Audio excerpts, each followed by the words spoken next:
without interference or favoritism. Shettima made the comments during a roundtable organized by the publishers of 21st Century Chronicle in Abuja. The vice president also praised the administration's efforts in removing petrol subsidy, adding that it was the biggest elephant in the room before President Bola Ahmed Tinubu came on board, and that the federal government won't be blaming Buhari for the challenges it has encountered after taking over. Start not by offering placebos to the nation, which I guarantee will motivate both the present and the future generation. We will start not by making a mincemeat of the Buhari administration. Governance is about continuum. He was here, he did his best, and he moved them. Our responsibility is for us to continue from where he stopped.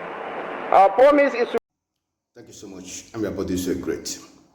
Kashim Shettima, the Vice President of the Federal Republic of Nigeria, has spoken up. He told the whole world that Tinubu inherited economy that is in a mess. But he added that they cannot blame Buhari for the challenges this government is facing. They cannot blame Buhari for the economy that was completely destroyed. They will not blame Buhari. And it's understandable why they will not blame Buhari.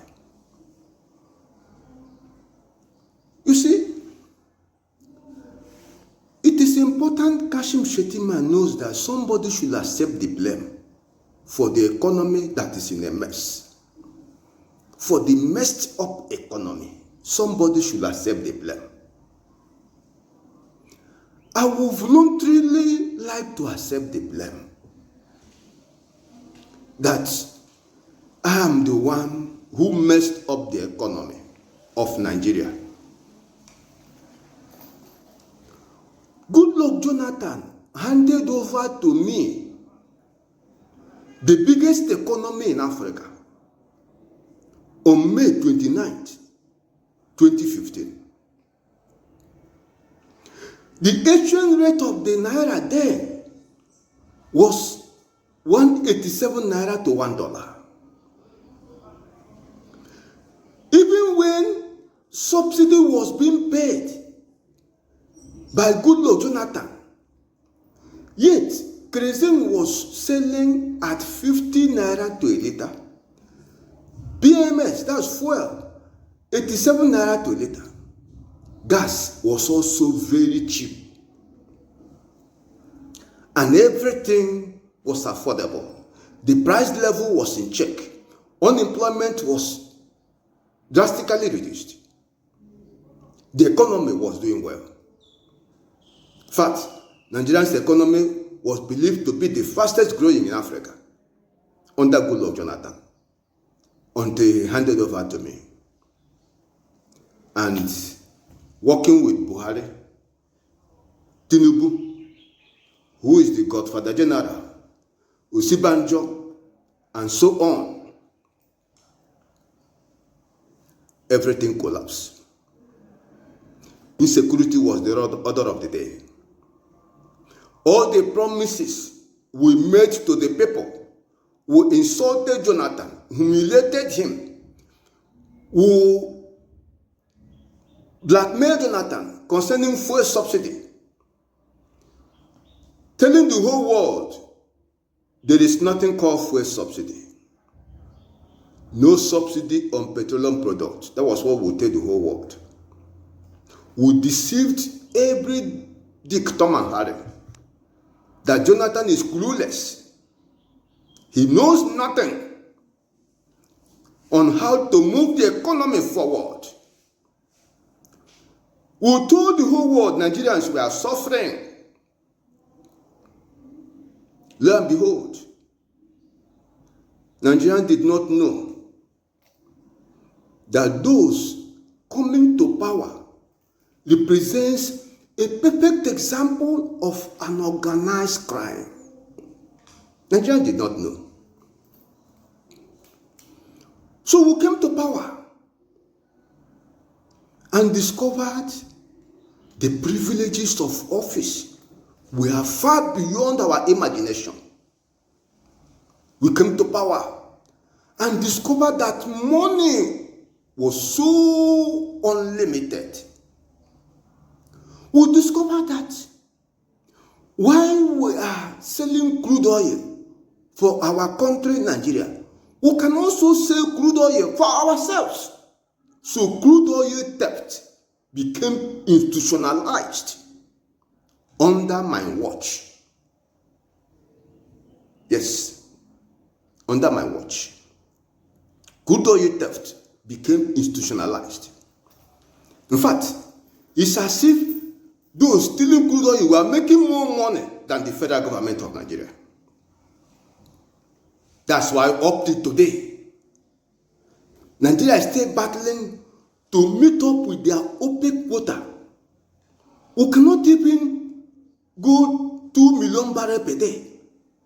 We are on 1 million barrels because of crude oil theft that have become the order. It is just the way of life of the who is who in government. Not just that. We discover that we have the most grossly irresponsible National Assembly, and that we can borrow money and we will not even explain what we are going to do with the money, but National Assembly will approve it. So we went on free borrowing for the fund of it. We borrowed and borrowed and borrowed and borrowed. We discovered that the Nigerian people, they don't even care.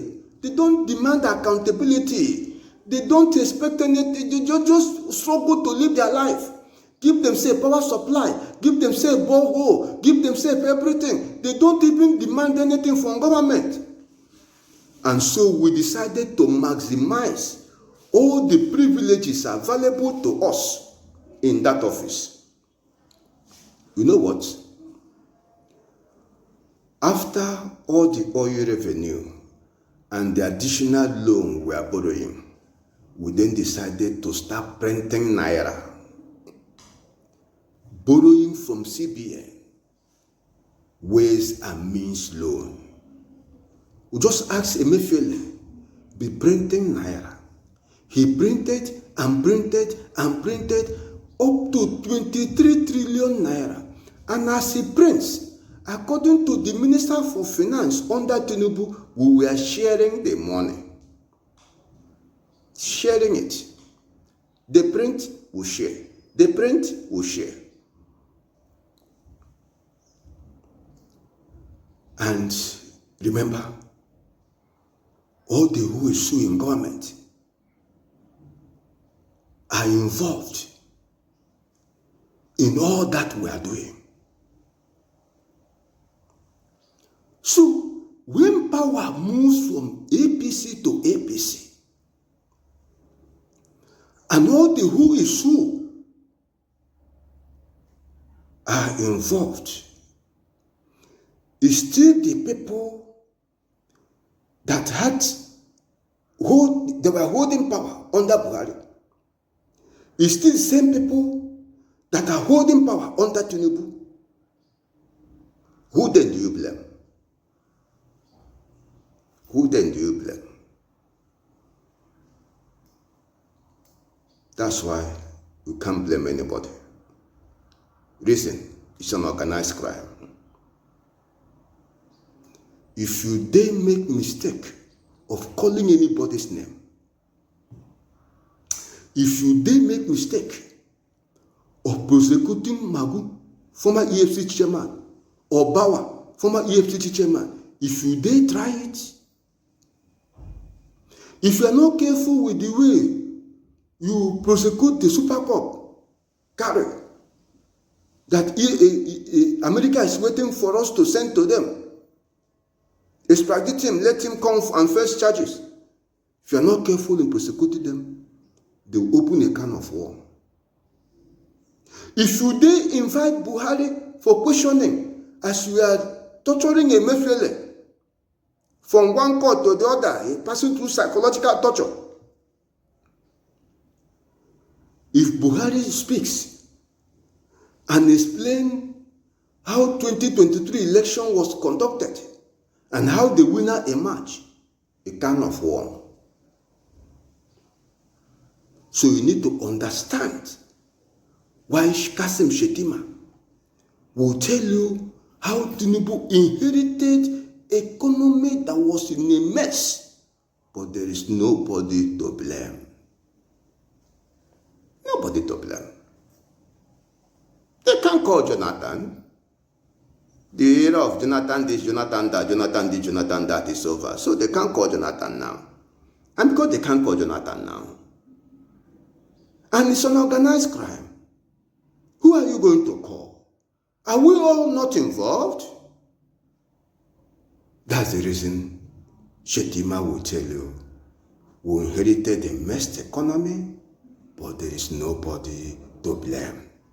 Absolutely well said, Ayo. I mean, we are seeing Kashim Shettima here saying that we're not blaming Buhari, but of course the Tinubu administration, members of the Tinubu administration, including Nuhu Ribadu, has blamed the past administration, saying that, you know, we've inherited a bankrupt economy. But Rufai,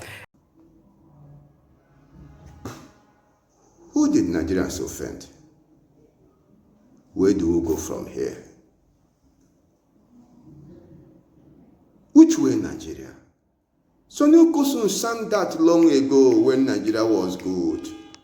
Which way Nigeria? Can you see the problem now? Why there's nobody to blame? Listen, it's an organized crime. Who will blame who? Who is not involved? Can all declare what they got from Ways and Means? As the Minister for Finance said, it was shared. Can we declare what they got? Inanga is telling us how National Assembly is responsible for the failure in the economy because the executive were borrowing money and they never asked them to account for what they were doing with that money. Why would they ask them to account? Why would they carry out their oversight function? If they ask the executive to account, constituency allowance, executive will also ask them to account. It's an organized crime. We are all involved. Nobody to blame. But Nigerians are dying. Nigeria is the poverty capital of the whole world. Our naira is becoming nothing, just paper. The nation is closing up. Nobody to blame. It's an organized crime. From top to bottom. Men who hate their fellow man hold sway. They are in charge.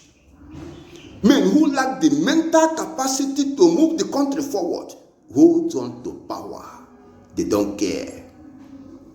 They are looking for the next money to borrow, the next one to print, the next one to squander, the next crude oil to steal.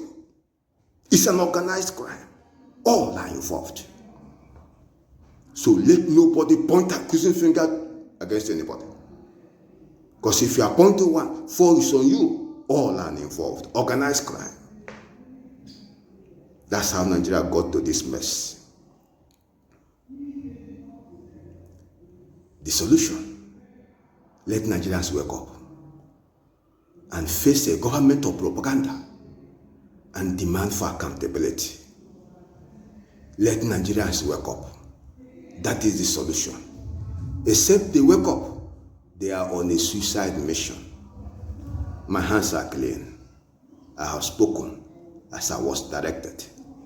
Share this video and subscribe to this channel. God bless you. We do not resort to putting the blame on the previous administration. Leadership is about courage. Leadership is about continuity. Leadership is about taking far-reaching decisions. And before we took charge, the biggest elephant in the room